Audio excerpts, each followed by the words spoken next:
Oke, hari ini tema kita berbicara tentang amanat menuntaskan amanat aku dalam Matius 28 ayat yang ke-19. Saya akan bacakan untuk kita semua. Saudara, nanti kita akan berbicara tentang amanat aku ke depan ini. Saya akan baca. Karena itu, pergilah, jadikanlah semua bangsa murid dan baptislah mereka dalam nama Bapa dan Anak dan Roh Kudus. Saya mau bilang bagi kita semua, apapun panggilan kita, apakah seorang rasul, seorang nabi, seorang penginjil, seorang gembala, atau seorang guru, satu tujuan kita memberitakan Injil. Amin. Dimulai dari diri kita sendiri dulu harus berubah. Kalau kita berubah, maka orang sekeliling kita pun juga berubah. Karena seorang yang memberitakan Injil, pelayanannya itu menularkan. Pelayanan Tuhan Yesus bukanlah mengatakan kamu harus begini, kamu harus begini, tidak. Tapi Yesus mengatakan ikutlah teladanku. Paulus sudah berkata, ikutlah teladanku sebagaimana aku meneladani Kristus Yesus. Saudara, saya senang pelayanan roh. Tetapi banyak anak-anak Tuhan yang bergerak dalam pelayanan roh menjadi batu sandungan bagi banyak orang. Betul tak? Ini betul. Kecuali kita ini. Kalau kita ini manusia-manusia yang berbeda. Inilah calon-calon penghuni surga. Amin. Ya, harus kita percaya. Amin. Ya, harus percaya. Amanat aku adalah panggilan Yesus. Panggilan Yesus pada setiap pengikutnya untuk menjadikan semua bangsa murid. Ini adalah misi besar yang harus diselesaikan dengan semangat dan kesungguhan. Melalui baptisan dan pengajaran, kita menghidupkan perintah Tuhan dan menyebarkan kasih-Nya ke seluruh dunia. Dimulai dulu dari diri kita, gereja kita, Raja Wali. Kita harus jadi berkat sih. Di bawah ini ada karaoke kita. Boleh, saya himbau, ayo karaoke coba. Tapi jangan lagu-lagu.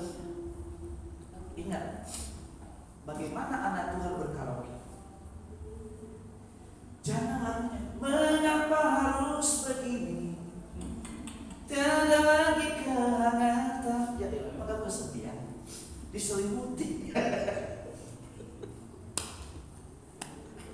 Saudara, kemarin, kami habis doa sedikit turun ke bawah. Saudara pengen buru-buru, tapi karena perlu ketemu. Saya bukan mengatakan salah, tidak. Tapi perlu kita sebagai anak. Lagunya itu lagu dulu saya sering nyanyikan dulu. Tidak semua laki-laki bersalah kepadamu. Contohnya aku.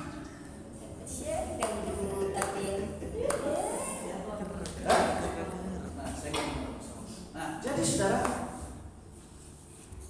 Bung Andi boleh karaoke, Bung Kohedi boleh karaoke, tapi jadilah anak Tuhan yang membawa dampak positif. Amin. Saya juga karaoke senang di bawah. Amin.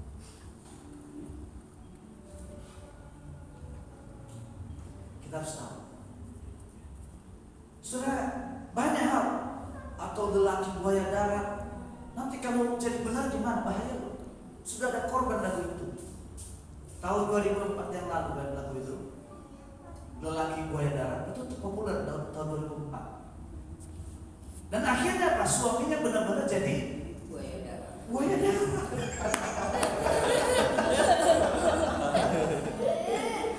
Karena buaya itu sebetulnya nggak salah, bagus. Buaya itu sebetulnya setia pada pasangan. Ingat ya, buaya, coba baca nanti di Google di mana. Buaya itu paling setia pada pasangan. Kalau dia jadi duda sampai matinya tetap duda. Kalau dia janda sampai matinya tetap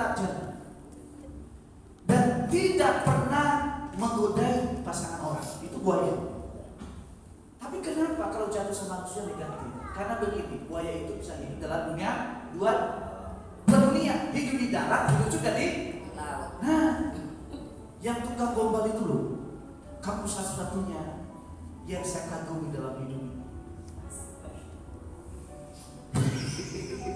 Ya kan? Ada kan sering kan? Ya kecuali cowok-cowok di sini, ini baik-baik semua ya. Ya, suami yang baik dan setia. Kayak Gogendi kan, orang setia tuh. Ya, ada saya. Kami ini suami-suami idola, ada Pak Edward. Karena ya, tapi ada kan begitu kan? Kepada yang satu dia mengatakan, kamu satu-satunya yang berharga dalam hidup. Sama yang lain juga sama mengatakan, harus saya bikin. Nah itu namanya buaya hidup dalam dua. Nah makanya jangan hidup dalam dunia, pusing nanti kamu. Capek, menyenangkan yang satu aja susah, apalagi jangan bermain api. Nanti terbakar. Nah, tapi main balon boleh ya?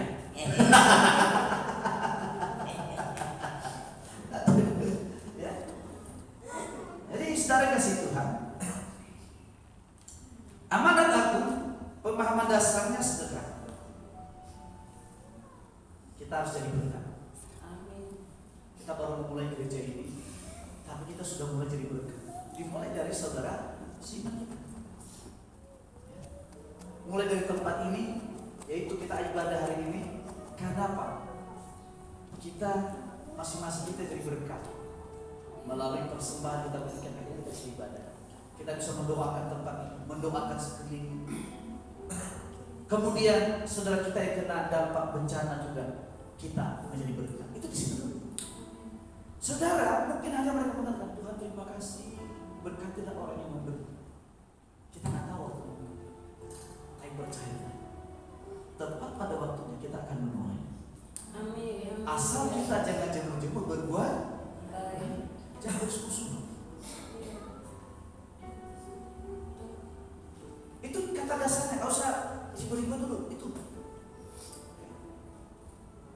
kita berubah dari orang kikir menjadi orang yang murah hati. Percayalah, keluarga kita pun juga nanti. Percaya.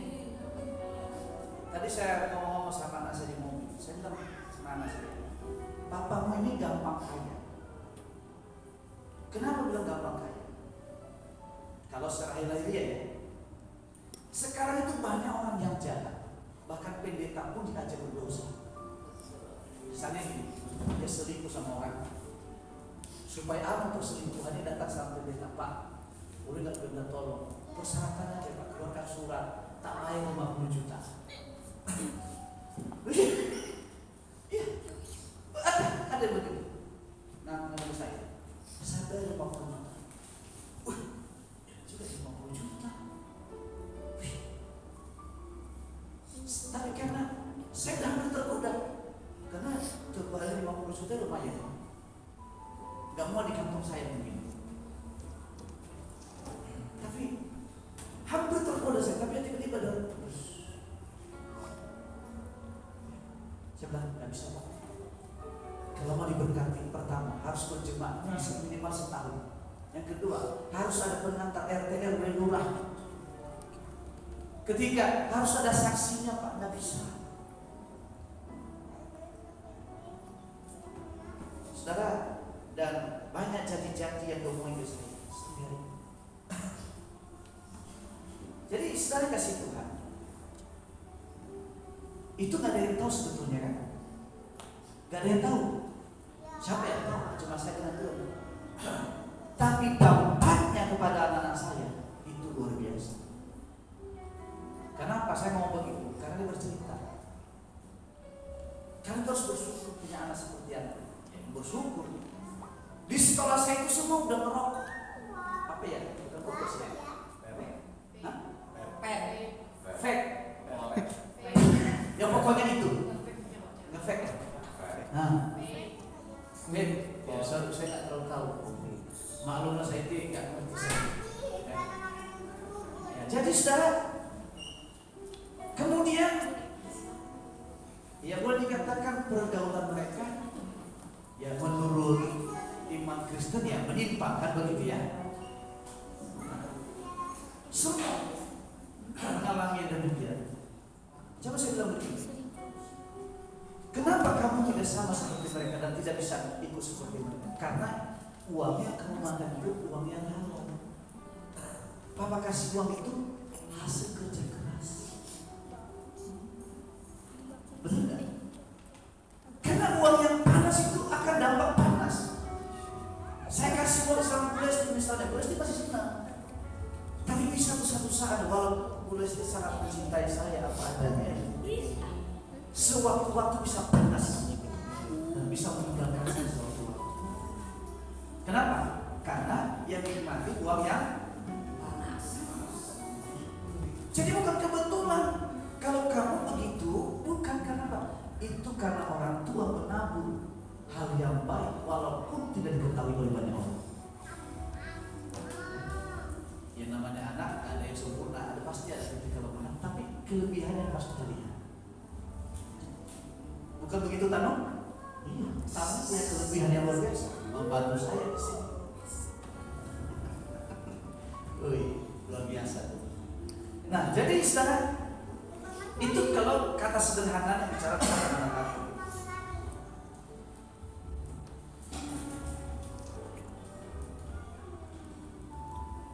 Manhat amanah aku dalam Injil. Amanat aku mengajar kita untuk menyebarkan Injil ke semua bangsa. Mungkin Anda nggak bisa kepada bangsa-bangsa, tapi Anda bisakah mendoakan bangsa-bangsa? Anda bisa membuat. Sekarang TikTok ini ternyata Amerika udah masuk.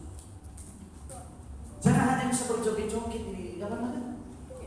Tahu lagu India, ada dulu ibu-ibu ditangkap oleh polisi di Surabaya itu gara-gara TikTok itu bikin konten di jembatan Surabaya itu, tangkap polisi. Coba bikinlah media, mungkin motivasinya sederhana cuma 5 menit, sampaikan firman Tuhan, tak bisa sampai ke seluruh dunia. Gak perlu gaya mahal-mahal, cuma untuk kota. 1 bulan kota itu berapa? 75.000, bahkan 100.000 ya. Tapi dampaknya sampai kepada dunia. Saya juga punya TikTok. Pesertanya cuma 23.000 ya, karena memang ya belum terlalu aktif. Saya juga punya YouTube pribadi selain YouTube gereja. Selalu saya bicarakan hal-hal yang memotivasi dan sebagainya. Itu beritakan aja. Gak usah, Pak, saya kan belum punya jabatan. Dia kan sudah jabatan di gereja. Enggak perlu, itu jabatan gereja. Sewaktu-waktu bisa Tuhan ambil. Tapi hiduplah Allah Tuhan untuk beritakan Injil. Gereja tempat kita bersekutu. Hari Minggu kita menerima berkat korporat.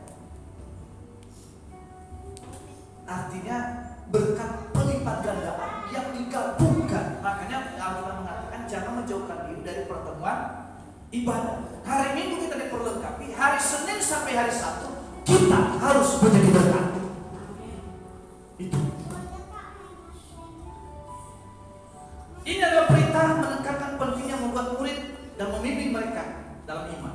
Dengan ini kita melanjutkan karya penjelasan Tuhan bagi ini. Nah, ke depan ini kita akan buat namanya kehidupan orientasi melayani. Dulu namanya SOP. Diperlengkapi dengan dasar firman Tuhan, supaya punya bekal memberitakan Injil. Kalau ada yang menghina Kristen di YouTube, di media sosial, tahu samara. Cukup jelaskan, jawab aja dengan baik. Saya juga seringkali gergetan juga sih secara manusia. Ada yang mengatakan, saudara-saudara, nanti Yesus datang untuk musnahkan babi. Saya bilang nggak usah dimusnahkan babi. Kita di sini rata-rata pemakan babi.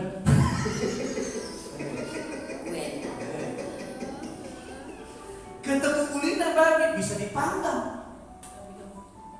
Ketemu buaya bisa babi honda. Diberi. Rendah banget Tuhan Yesus datang hanya memusnahkan babi. Saya kan pernah jawab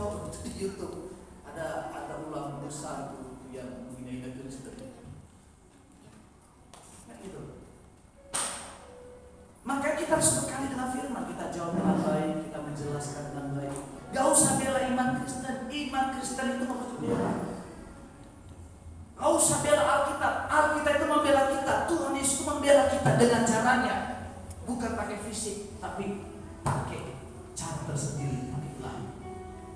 Ya, ingat dulu itu yang pernah tutup di Alkitab tuh. Siapa yang tahu ke depan? Ketika saya buat Alkitab ini di belakang saya, bisa nggak bunuh saya di depan? Gue nggak bunuh dia, kenapa yang makan? Stroke. Artinya masih diberi kesempatan untuk bertobat. Tapi karena nggak bertobat, akhirnya apa? Check out. Mati. Walaupun dari terakhir menurut kesaksian anaknya, dia kembali menerima Yesus dan menyesali perbuatan. Sederhana sebetulnya, karena dia kecewa sama gereja, kecewa sama hamba Tuhan, kecewa sama orang Kristen, karena dia melayani, tidak ada yang menopang pandangannya. Makanya kalau kita nggak punya kekuatan iman yang teguh, gampang kita kecewa. Saya punya banyak alasan kecewa kepada siapapun, tapi saya punya jutaan tidak punya alasan untuk kecewa. Karena saya bukan mencari manusia, tapi mencari Tuhan.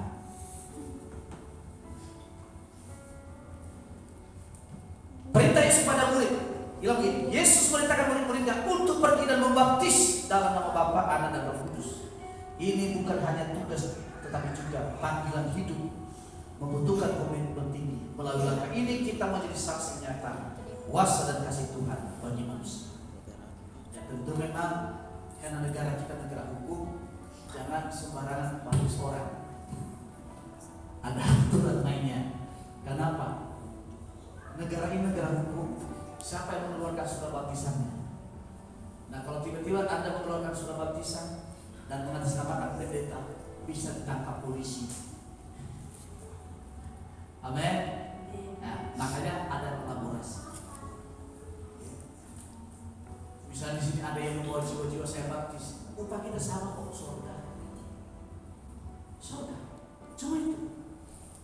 Paniko dipakai Tuhan luar biasa, Bilis Mentoka dipakai Tuhan luar biasa. Siapa lagi? Gilbert dipakai Tuhan luar biasa. Upahnya sama. Surga. Saya tidak perlu iri sama mereka. Saya bangga. Saya tahu mereka sahabat Tuhan bagi Tuhan luar biasa. Saya tidak ada urusan yang kedepannya. Itu bukan urusan saya. Saya perlu bangga pada hamba Tuhan yang tidak bisa khotbah bernama Mariaji dipakai Tuhan menangkan ribuan bahkan ratusan ribu orang. Khotbahnya mungkin lebih keren saya. Ya kan, betul kan? Pernah dengar khotbahnya Mariaji di almarhum di televisi? Ya, khotbah sederhana, saya naik ke surga turun ke neraka melihat orang yang berdosa. Kembali lagi naik ke bumi. Nah itu cuma khotbahnya. Orang bisa menjadi urusannya dia. Tapi banyak orang yang pintar belum tentu bisa mampu seperti beliau. Karena kita masing-masing punya talenta. Ada yang percayakan satu, ada yang dua, ada yang tiga, ada yang lima. Tetapi siapa yang setia, itulah disebut hamba yang baik. Amin. Tuhan tidak pernah mengatakan pada saya itu orang jahat, meskipun dia penjahat, penipu, pemeras. Nggak pernah dia mengatakan sama perempuan tertangkap berzina, kamu penjahat. Tidak. Tapi dia mengatakan pada hamba, pada orang yang jahat itu, pada hamba ketika diberikan satu, dikuburkan talenta. Apa yang terjadi? Tuhan katakan, hai kamu hamba yang malas dan jahat, dan dilemparkan ke dalam bara api. Tetapi yang dua, tiga, bukan saja dikatakan baik, tapi apa yang ada padanya dilipat gandakan. Jadi orang yang tidak menghargai kesempatan dalam hidupnya, sederhana, dia akan kehilangan kepercayaan Tuhan dan dia kehilangan keselamatan dalam hidup itu. Seperti Esau. Esau itu dia berjuang untuk kembali mendapatkan harta surga, tapi tidak punya kesempatan. Karena kesempatan cuma sekali, hidup cuma sekali. Makanya jangan sia-siakan hidup ini. Jangan udah stroke baru berjanji sama Tuhan. Tuhan sampai untuk kau sungguh-sungguh ke depan, karena kakinya udah pincang. Itu namanya kembali Tuhan. Loh, kan banyak begitu.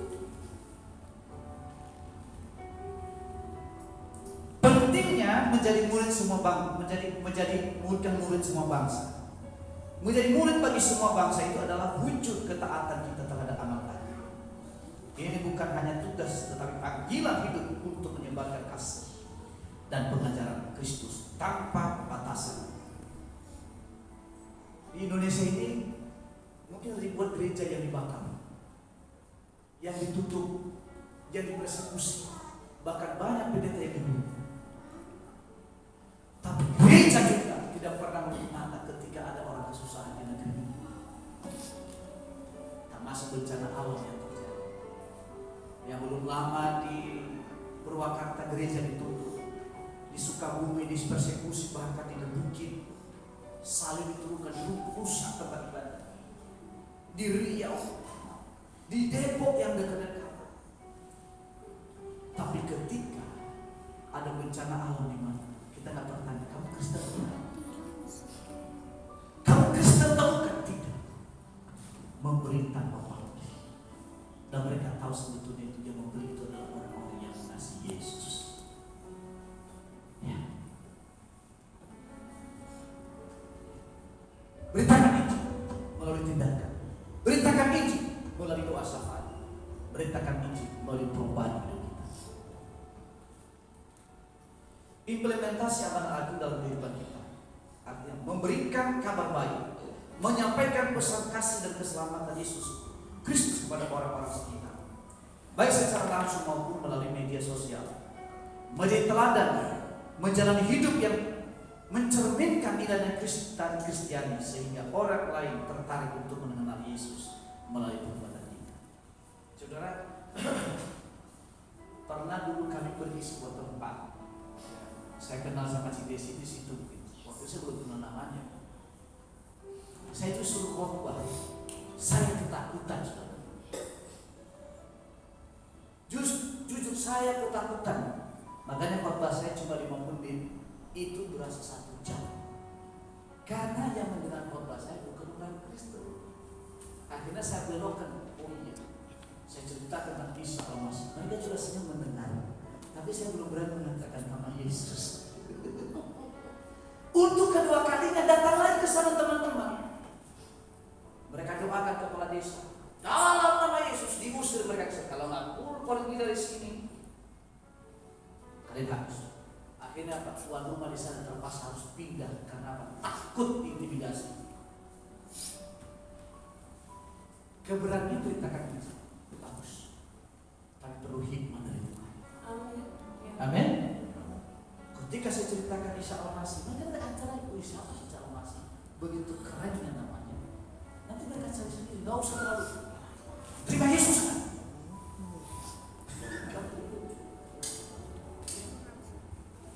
Saya kalau mendoakan orang, kalau dia orang seberang, mau didoakan dalam nama Yesus, mau terima Yesus, pernah saya doakan dulu anggota DPR. Saya pikir laki-laki ternyata perempuan, karena apa? Udah botak kepalanya, kan sudah dicukur, kanker, budinya semua udah hilang kewanitaannya.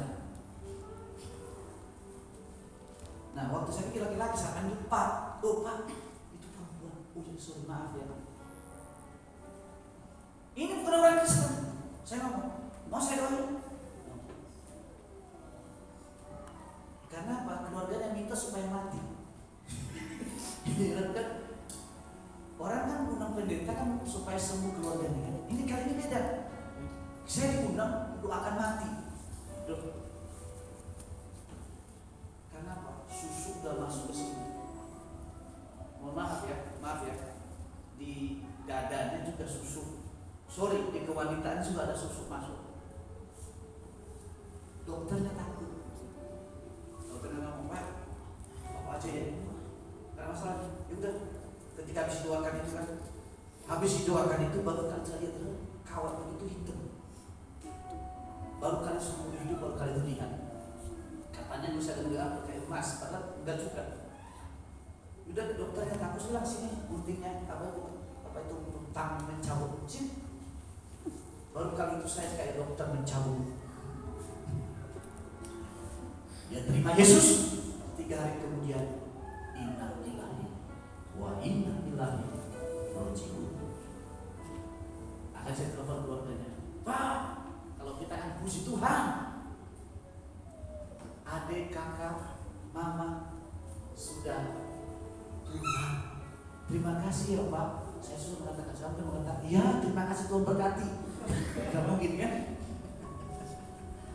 Itu saya tanya dulu, gak boleh semata-mata main doain orang aja tepang tangan. Kalau dia gak terima, kita ditempelin saudara. Ini contoh sederhana. Waktu itu kita nyanyi lagu rohani, aman. Bulina ikut waktu dia kalau saya. Saya ikut ya Bulina. Ikut. Nggak dengar kan? Ya, jadi waktu itu mengeri-ngeri. Nah yang kedua kalinya karena terlalu semangat, nggak pakai hikmat Tuhan, akhirnya apa? Tidak boleh lagi masuk ke sana. Tuan rumahnya terpaksa meninggalkan kebunnya karena takut. Jadi teladan memberikan kabar baik, menyampaikan pesan kasih dan keselamatan Yesus Kristus kepada orang-orang di sekitar, baik secara langsung maupun melalui media sosial. Menjadi teladan, menjalani hidup yang mencerminkan nilai-nilai Kristus. Jangan kita dikenang orang yang ada dalam hati.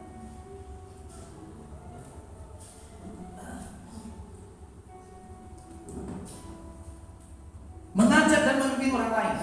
Amanat Agung mengajarkan kita untuk aktif mengundang dan membimbing orang dalam perjalanan iman dengan teladan hidup dan pengajaran. Kita menjadi saksi yang aktif, komitmen menuntut ketulusan hati dan keberanian untuk membawa banyak jiwa kepada Kristus. Baptisan sebagai tanda pengikut Yesus. Kita harus punya target ke sana. Kalau belum kejadian tidak apa-apa, minimal kita bisa berdoakan.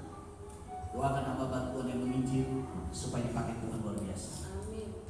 Menjalani hidup berdasarkan Injil. Hidup berdasarkan Injil Matius 28:19 berarti menjadikan setiap tindakan sebagai bentuk pelayanan dan cinta kasih. Belajar dalam setiap hal, jangan suka nonton yang bikin orang kesel. Gila, pribadi yang di kamu gimana saja. Jangan hanya baik sama orang gereja, di luar gereja juga harus berlaku baik. Amin. Kita dipanggil untuk terus bertumbuh dalam iman dan melayani sesama dan membawa damai sejahtera kepada dunia sesuai perintah Tuhan.